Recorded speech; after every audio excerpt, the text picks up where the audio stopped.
The investment in Riff, unbelievably good. Thank you. How did that come No, that about? is. I was actually we did that investment autumn of 2022, but I think it's a typical investment. Is like the typical investment that we like to do. It's when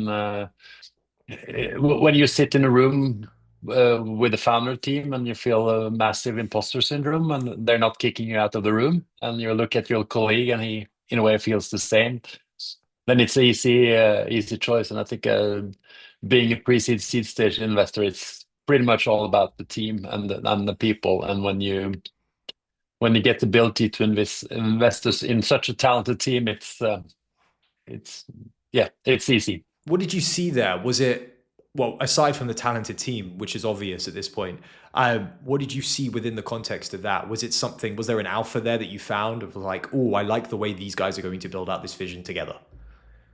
I think it's important to note that this was before like the chat GPT moment. It was before AI changed everything like we see now. It's a background with like immensely smart people with a strong resume, a strong CV. Trygve obviously like had a PhD in math and turned down the professor position at the university. And the rest of his team as well, what they had done before, they were also crucial in building up another company called Cognite. So I think like the check boxes on them being able to build cool stuff was checked, and then it's also about the passion and intensity, and in a way you can feel it when you're talking to a team. They're aligned. It's not one person talking. It's a three-man team where everyone is aligned. They're aiming for greatness. So they have this energy and this aspiration combined with the skills needed. And they had also been out and about before, so they knew what it took to build great companies and great products. So I think that's the whole package. I I like like it. where we have some football players that we're proud of in Norway, and especially Erling Haaland. And I think we use this parallel that you need to have the ambition to play for Manchester City and win the Champions League, but then you also have to have the basic skills needed, like the intelligence and the foundation in I order to mean, it actually also be. does help if you've got a right foot from like Zeus or the god of Yeah, thunder, yeah, right? yeah. But I think like these kind of spikes is also things that we look for. Do you have some spikes or a foundation that will enable you to fulfill these dreams? But then again, it's also about, are you immensely curious, constantly looking for like the right recipe to do things others haven't done? What are like the secret gems? I think that's the third concept, and the fourth concept is it's extreme to build these kinds of companies, and you need to be willing to put in the hours and put in the effort. So I think these, in a way, four aspects that we look for in teams that is easy comparable to sports stars. I just want to get straight into it, right? I feel like Riff is a byproduct of the domino effect that we were discussing off cam, right? And you've been thinking a lot about this. You've been very vocal about this as well. I want to understand it a little bit because obviously investing in them pre-ChatGPT means that you had a belief in that team. They then didn't even ride the tailwinds of AI. They literally lent into the domino and that step change of the larger domino. Explain for me. Help me understand how John thinks about domino theory. I think just before we deep dive into my domino magnifier theory, then uh, I think this is all is it's not like happened with all our best performing teams, but I think it's a common denominator in several of our best performing teams that we've invested in, is that they have met, either they've done like 180-degree pivots, they've been through really rough times, they've been to massive tectonic technology shifts like Riff. Uh, then going back to the capabilities of the team, they're able to constantly navigate and in a way solve these hurdles that are just flying left and center.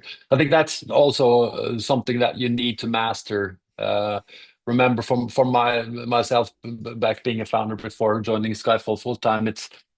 I mean, what you do is just handling problems day out, day in. But yeah, going back to Domino's, I think that's more. I've spent a lot of time. So before I joined Skyfall, which is an early stage VC with a Nordic mandate headed out of Oslo, I co-founded an e-commerce grocery company.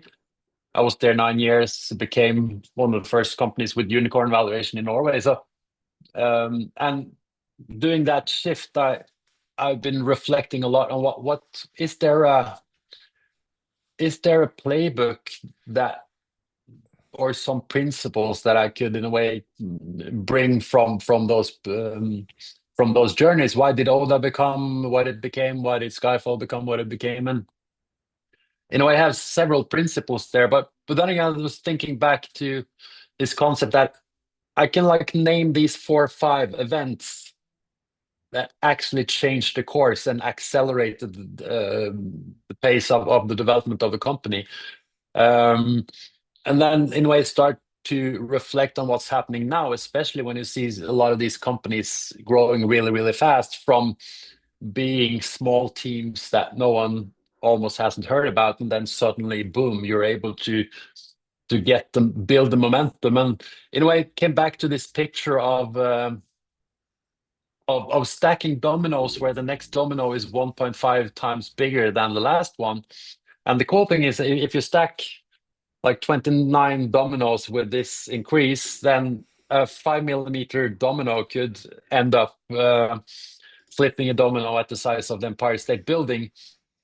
And this got me thinking, especially to those startups that are able to create this momentum really fast. Because if you're able to identify what is this next achievement that is 1.5 times bigger than the last achievement we did, that achievement should be within the sweet spot where you're actually able to pull it off. And the cool thing, if you're able to stack these achievements that within the sweet spot, and you stack them close in time, then it's just amazing to see how fast you're able to go from nothing to suddenly become out there on the world scene, building technology that both have the possibility to change everything, but also are out there gaining traction and a lot of customers. So I think I've been obsessed of dominoes this last autumn, I really wanted trying to. I wanted to understand a little bit here, right? Because I was thinking about it in regards to, do we have to find the dominoes? Do we have to make those dominoes? Or do we just have to understand that there are dominoes out there and we want to optimize for hitting that next one with that, 1.5% bigger, 1.5 centimeters bigger, where it is just going to keep rolling in. And so we can ride that domino effect. For you, in hindsight, it must be really easy. But in those moments, if you put yourself in there, did you know that there were dominoes coming? So ChatGPT is an example. That moment, 3.5, is a domino, right? I think we can both agree on that. Yeah, But yeah. what is the next one? No, I think then as a team, it's how do you enable such a technological shift to get your Right. motion running. I think, like for me, just talking to you on this live session could be a domino for me, giving me a spread and distribution outside like my normal distribution chain. And then someone could say, "Oh, is this? Who are these guys in Skyfall? Or you guys keep talking about Riff?" So, By the way, even can I just say, incredible name of a venture firm, Skyfall. yeah, it's I mean, I think it's a lot of strange VC names out there. So I think at least people recognize and remembers our name. But I think it's also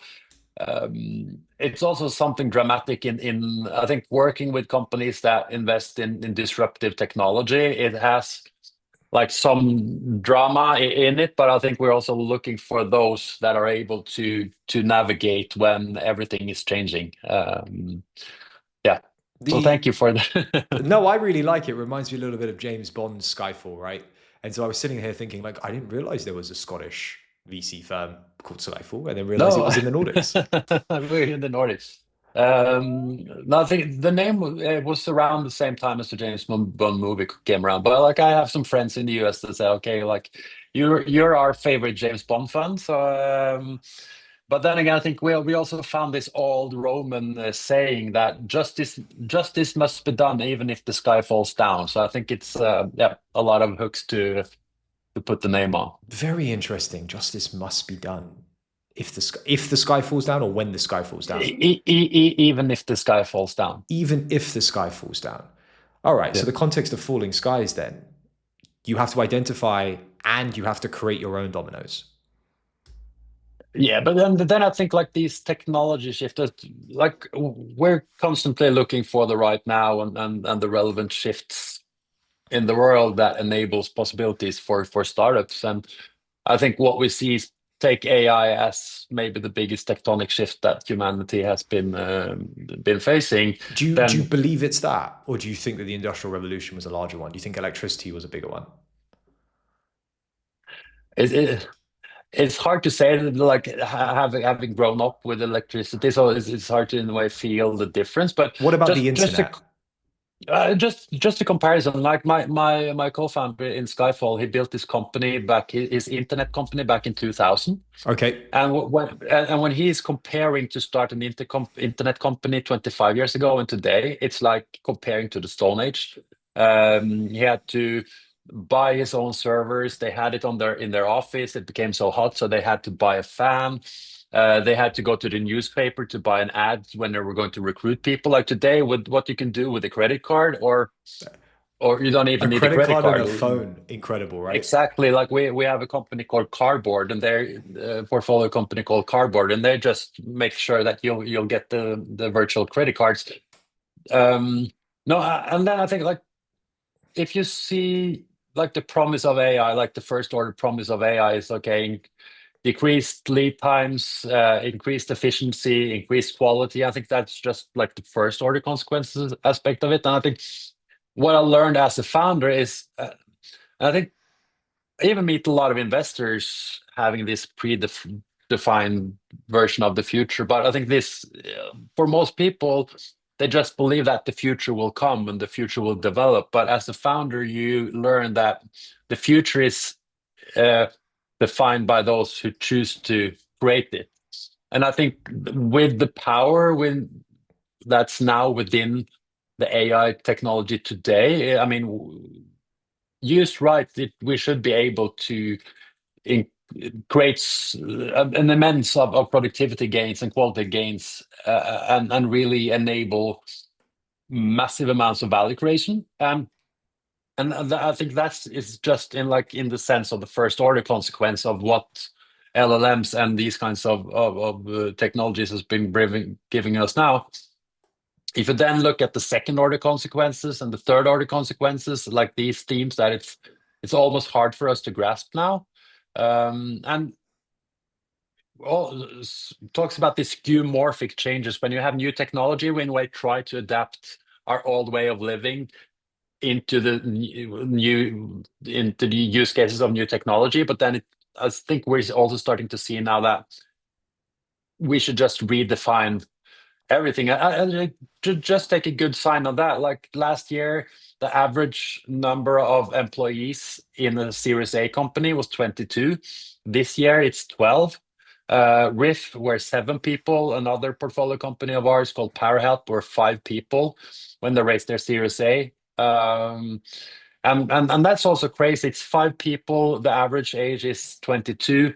They're now serving Cursor, Bolt, Replit, and all these fastest growing companies in the world with the customer support agents. So like if you want to look at the potential, I mean, these are 5 people, really young, now disrupting 1/8 of India's economy. So I mean, I think if you're underestimating the power of this AI shift, I just think you're not really paying attention, because both the time from technology, new technologies arrive in this space till it's used, it's really, really short. And Hmm.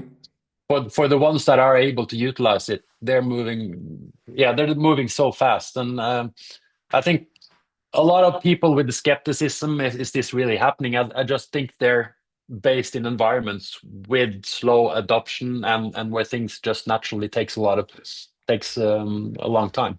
So like startups are built for speed, right? Like that's sort of like the core principle is like iterate and move at speed, create a delightful product and make sure people use it and customer feedback. Today, I was having this conversation with some investors in Warsaw and when I was there to live stream and we were discussing go to market and like where is there a moat in go to market? Can you build a moat in go to market? What is the moat in go to market today? As someone that invests in a lot of B2B SaaS, for you, how do you begin to think about GTM today, especially at I early think stage? I think that I think we're really then again turning back to my dominoes because as a startup, you're most likely able to build something Hmm. at the quality level that is better than incumbents. I mean, that's also why, because you're smart, you have domain insight, you say, okay, I can build something that the incumbents can. So there's a high probability that you're able to build something that no one else can do, or at least something advanced. And as a small team, you're able to move fast. And I think if you have a powerful product and you're able to move fast, that's when you're able to create that force. And then again, what we see, product mode is product modes is decreasing due to uh, yeah, it's just easier to create products now, cheaper and faster. But if you're I think we're looking for teams that are able to create momentum, and then back to the dominoes, are you able to, I think what I see people do wrong in terms of the domino analogy is that either they stack dominoes in the right size or they Hmm. stack dominoes smaller, so either you're not creating momentum, you're not moving anywhere, or if you succeed with something big, you do the next thing that is easier. So in a way, you kill your momentum. So I think if you as a team are able to build momentum, that's where your real moat is. And this is also if you're able to build the momentum in the go-to-market strategy and distribution. But then again, to just find these next level of achievements within the sweet spot and do it fast and iterate really fast, I think that's when we've seen that these companies have been able to really gain record pace growth. Um, so, and then you can say, okay, you're building go-to-market modes and distribution modes, but I think it's all about velocity and momentum. You have to. That's where you're building your moat, and if you're able to get that momentum going, you will just outpace your competitors. Okay, I want to switch gears a little bit and get into founder mode with you. I'm building a startup, running that, but turning it into a unicorn. Do you ever get the itch to go back and do it again, or are you very happy as an investor right now? No, I had this fantastic meeting with an investor legend in Norway earlier today, and Who was it?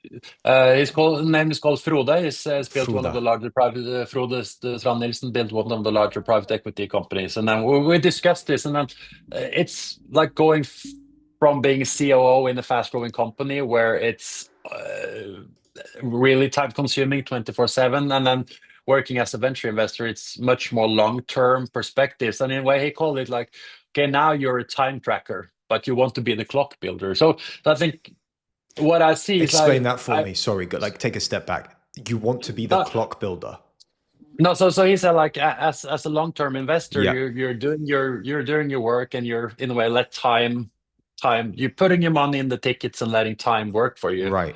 And in a way tracking the time. Okay, this is deployment time, this is value creation time, and now it's exit time. And I think his aspect on the company he built as okay, he built an investment company, but also saw it as his startup. And I think that's been important for my part as well, going from Oda to Skyfall. That we want to build Skyfall as a company as well. So we have a startup mindset on how we develop, uh, but I really feel it tickling in my fingers to go to be more in a way creative and operative to also. Do you find yourself being very like a hands-on board member then, where if there's value to be added, you are there, ready to add value outside of just here's my capital.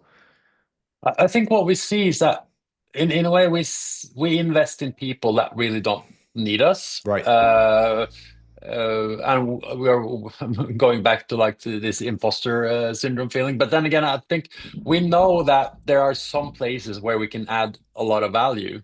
Um, and I think what we're constantly looking for is, okay, where can we, I mean, we're a small team, so where can we actually use our time efficient in order to bring a lot of value to our portfolio companies. And I think to find those sweet spots, if that's helping them with building organization in the cultural aspect, we work a lot of them with finance, of course, but also in a way, how can we utilize our experience as a founder to make sure that they don't do all the mistakes we've done? How can we utilize or how can we gather the knowledge within our portfolio base and help them? But Can I ask, what was yeah. the single biggest mistake that you remember making when you were building your startup? Oh, where to start? I think I waited way too long in order to get in people that were better than me in Right. my team and around me. So it's in a way you have this feeling To that make yourself you redundant theory, right? make myself redundant, but also understand the power of having a really strong team around you. Hmm. I mean, we did also. I mean, looking in hindsight, we changed our warehouse in the busiest weekend in the year, knowing that 2 weeks later, people would go on summer holiday and we would have nothing to do. And just this, like, yeah, making decisions in the fog. Why do you move your warehouse like when? So it's all these things, but in a way, you get a bit. Uh, Everything gets a bit foggy when you're in the midst of it. And I think having someone that has been part of these things, watching from the outside, also, I mean, I can see on the founder's face when they're not when they've pushed it too hard, when they've gone through the wall. You start to notice and see when red flags appear earlier than they do. Often, so also to be that kind of coach and also having been there, having been in these situations yourself, it makes you a better guidance and a friend or a partner to have along the journey, I think. What is up with this Silicon Valhalla at the moment? I haven't fully figured out why there is just this incredible amount of talent in the Nordics right now. Obviously, we've got the Depict Mafia that's come out of Stockholm, and but outside of that, incredible startups being built across the board. A lot of them in the space economy, a lot of them in the defense economy, in the defense space or Drew's space. For you, have you identified why the Valhalla is back in its renaissance? I think it's a result of ecosystem flywheels having been created. And I think success breeds success, and I think it's a lot about. I think especially for Stockholm and Sweden, you have both on the investor side, you have a lot of really rich founders that has also gone in as investors, making sure that it's a lot of angel capital, and it's the capital is there in order to fund the teams. But then again, it's all about people having done it before, so they can give advice, they support you, and also think people see that you're actually able to create companies on a global scale. So it's also about where you set your ambitions. And Is there a I think reason why the Nordics punch so high above their weight? I, th- I think it's a result of ecosystem flywheels having been worked. But then again, it's a highly educated region. I think we have a high internet penetration. Um, so I think a lot of then again we're exposed for future and a highly digital and technological region. And then again, you have I think it's also back to getting these role models. As I said, the role models have a function of showing someone that this is possible and uh, showing that okay, this is actually a path I can go, and then you start to get critical mass. And then again, these role models, I think that's general what I like with the venture industry globally. I feel this is the same if you go to the US, if you go to London, if you go wherever. It's we're a bunch of entrepreneurs that love to really build and see things happen. I think we like to see the disruptive force of technology, increasing prosperity. So you also have this pay it forward culture. And then I think again, when you get critical mass and you're able to showcase for talented people that this is a possibility, this is a way, then I think we've been able to attract these talents and then continue building on the flywheel. Okay, a little bit of a quick fire Um, before we let you go and invest in Nordic's best startups. What are you incredibly optimistic about right now? I'm incredibly optimistic, seeing a lot of young people understanding that this is the time of their life, understanding that before you get 3 kids and a dog and a big mortgage on your house, you're free to go build. And I think we see a couple of years ago it was college dropouts. Now it's almost like we see high school dropouts, but with young, hungry people that are just unafraid, ready to build something big. And they also know where to look for greatness. They know where to look for advice. And I think for me, being twice their age now, being able to work with them and they, yeah, you get that cooperation and symbiosis of experience combined with this insanely power from people that is now like generation AI. Um, Someone said, I remember some seniors said like, okay, we don't need this junior anymore because now we can just use AI. And then I have to tell them, these guys, they've been cheating in high school from day one. They've been growing up, just knowing the power of AI. They're going to run circles around you. I think, yeah, spending time with the next up and coming generation of super founders, it makes me really optimistic. What are we deeply pessimistic about right now? I think like on the micro level, you see these founders now being super inspired. They have the best tools, and it's the best time for them to really build stuff. I think still on the macro level, Europe is still lagging behind. I don't think we really grasp the challenge that we're in as a region. I think in Norway, it's a pretty third generation heritage syndrome. We have way too much oil and gas money. I think we're spending them in a good way, but um, we need to understand how fast. I think just going back to like this MIT study said, 95% of AI investments hasn't paid off. But then again, we're exposed to these 5% cases that is just taking off. And I think it's important that the rest of the society understand how fast and powerful the ships are now, because we need to get on board. All right, last two. I love to ask founders this question, and seeing you are a former founder, I've got to ask you. It's usually the Mount Rushmore of for you who's on there of founders, but we're going to do this 2 and 2, right? So, which 2 founders are on your Mount Rushmore, and which 2 investors are on your Mount Rushmore? Oh, investors is easy. That's Vinod Khosla and Chris Sacca. Mm-hmm. Both two really inspiring investors.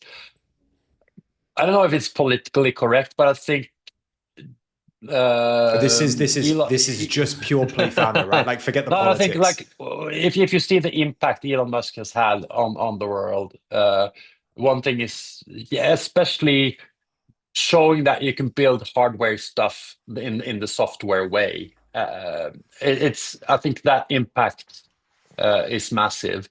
So I think that's just one more. It's a lot. Who should I choose? I would say like one of my portfolio companies. You can't do the podcast. Founders. You can't do the podcast. I can't do the podcast. Oh no, he's unique. So wow. You come on, home turf. Who's from the Nordics turf. that's incredible?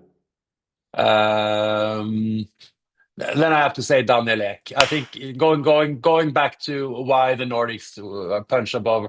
I think he rode on his giants, but I think like the impact Daniel Ek and Spotify has had on the region, it's he saves my day every day with Spotify. So Daniel, you're up there with Elon. Phenomenal. John, I'm looking forward to possibly seeing you at Slush. This has been an absolute pleasure. I'll see you soon. I have to. Go We're on, go on, do it. talking about dominoes. I had this project of mine. I didn't know what it would become, but we're doing the third edition now. It's called Vibe Tank. For me, this is about creating the stage for the up and coming founders. I want to make sure that they come on stage and get recognized, and that this is the catapult for their magnificent career. So if you're in Slush, I hope to see you at Vibe Tank Slush Edition. John, this has been an absolute pleasure. I'll see you soon. Thanks so much for the time. Thanks for the invite. Ciao. See you. Bye, Viraj.